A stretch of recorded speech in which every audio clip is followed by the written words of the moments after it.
Hi, my name is Evie. Evie.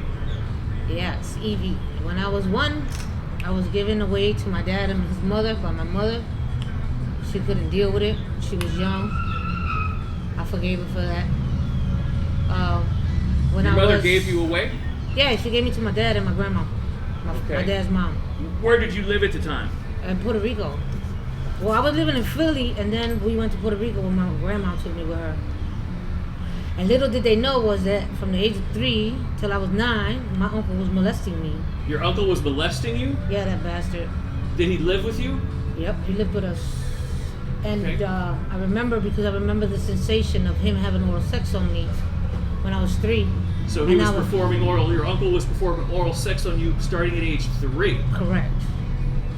And I remember because I remember the rollers behind me on the old time washing machines while I was looking back like this, and he was performing that act on me. And then and this was in your house, your parents' house? In my grandma's house in Puerto Okay. Rico. My mother didn't know, my father didn't know, nobody knew because I didn't say anything. And did your uncle warn you not to say anything or ask you not to say anything? Oh yeah, he's always telling me to be quiet. He used to give me money. He gave you money? Yeah, he gave me money. So How many times a week, how many times a month did this happen? every day of the week. Every day he did this? Yeah, every freaking day. And then when I was when I was 5, my mom took me back. But then all of them had moved from Puerto Rico to Philadelphia, and I used to go to the weekends, so to my grandma's house. Used to do what? Go to my grandma's house on the weekends. Okay, and what time frame is this? What age were you at the time? About 5, 6. Okay, and this was still going on with your uncle? Yeah, on the weekends. Yeah, when I used to go to visit my grandma's house, because my mom took me back. And then I was a not very good child, obviously, because I used to get hit a lot. And at the age of 14, I left home with my boyfriend, and I was pregnant and didn't know it. He hit me. So let's go back to the uncle molesting you. It stopped at age 9. But no, it didn't stop. It stopped at age 13 when I punched him in his stomach and took all the breath out of his damn body. So 3 to 13, it happened almost every day? Your uncle performed? No, from 9 to 13, and that stopped for a while because now I'm becoming a young adolescent. I'm going into my preteens and teenage years, and I wasn't having it.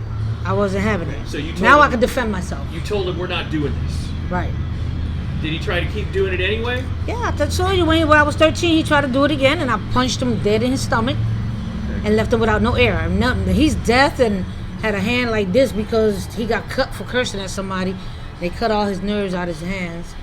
But the good thing is that when he got diagnosed with cancer and he needed chemotherapy, he used to come home with a big X on his tongue every day after chemotherapy. And what do I remember him having first with me? Oral sex. He had an X on his tongue? Black, tap, tap. That's where they were giving him his chemo. Okay. So he had a black X on his tongue every time he came home, and I'm not supposed to laugh at that, but... Did you tell your parents about this? After he died, I told my dad. Not while he was alive? Nah. So it was between you and him, even when you beat him up a little bit? That's right. Okay. Yeah. So what happened at 14? I left home with some guy that I was seeing, and I didn't know I was pregnant because I was 14. Hello, I shouldn't have been leaving home, but yeah. And it sounded like you had a very good home life to stay at. I actually did. You did, except for the pervert uncle. Right. Okay. Yeah. My mother and my father raised me good. They did the best they could with what they knew how to do. Okay. A lot of us blame our parents for how they treat us or how they raise us. Well, guess what? Why don't you try to reverse it, going back further and see how they was raised before you try to blame them? Because one of them probably didn't have a father. The other one probably didn't have a mother or father. So they're only doing the best they can with what they know how to do. Tell us what happened at age 25 years old. I got raped 3 times. Where was this? Las Vegas. You got raped in Las Vegas? Mm-hmm. Tell us the circumstances behind it. Who did it? How did you meet this person? What kind of relationship? Were they a stranger? He was a guy that had just come from Cuba on one of those inner tubes, and he didn't speak English. He saw me speaking English and Spanish, and asked one of the guys that I didn't know in Vegas if I could, interpret for him at the phone company. But we did that, and then he passed. You did what for him at the phone company? Interpret. Oh, he wanted you to be an interpreter. So you served as an interpreter for Right. this Cuban immigrant. Right. Then what happened? Then he passed by his house and said, "Oh, I forgot something in my house. You want to come in?" Well, I said, "No, I'm all right." He said, "No, come on, come on, come on, come on." I had on a black leather jacket with fringes coming down. I was standing in his kitchen on the bar type like counter. Put my arm like this. He came from his room, and he was looking at me. And I was looking at him like, "What's the hell's wrong with this dude?" And then he pulled out the gun. Dang. He pulled out a gun? Yeah. He raped you at gunpoint. Yes. What did he do? He ripped my shirt, my bra, and my jacket all off at the same time with one hand. Just. Did he say anything to you, like get undressed, or I'm gonna? Nope. He just did it. Yeah, and I said, "Yo, what the f you doing? You know what you doing?" And he said, "You know what I mean?" He was like, "Yo, no, you're gonna be mine." I said, "Nah, dude, bro, we gotta go back." He said, he hit me. I got a lump right here. You can't see it. I know it's there, so I can see it when I brush my hair. But that's where he hit me with the gun when I tried to, like say, "No, we ain't doing this." We was doing it. He pistol whooped me and then he took off my pants. What was his name? I can't do that. You'd rather not say his name? I'd rather not say his name. Okay. First name was Jesus. Let's put that.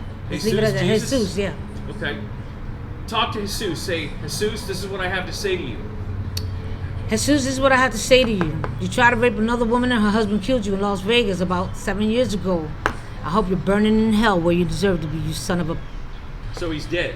He's dead. He got killed by a guy whose woman he tried to rape in Vegas. Trying to rape somebody else. Yep.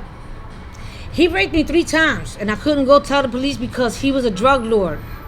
And if I go to tell the police that he raped me, and the people on the streets think that I was talking about his drug dealing, then I would have got killed. So I wasn't trying to get killed. I didn't have no family out there. I went out there. I'm crazy. I just go out places. I just like to travel. With him? No. So after the first time he raped you, how did you come into contact with him for him to rape you? On the streets. I was always on the streets. You were homeless at the time. I was always on the streets. So I understand at some point you came into $44,000 all at once. Yeah. You got a check for 44 grand. Yeah. How long ago was that? 2 years ago. Okay. You got a lawyer? Yeah. Who was the lawyer? I can't disclose that. Okay, we're going to come back and talk about that a little bit, folks. $44,000 settlement. This young lady 2 years ago and homeless today. Stay tuned.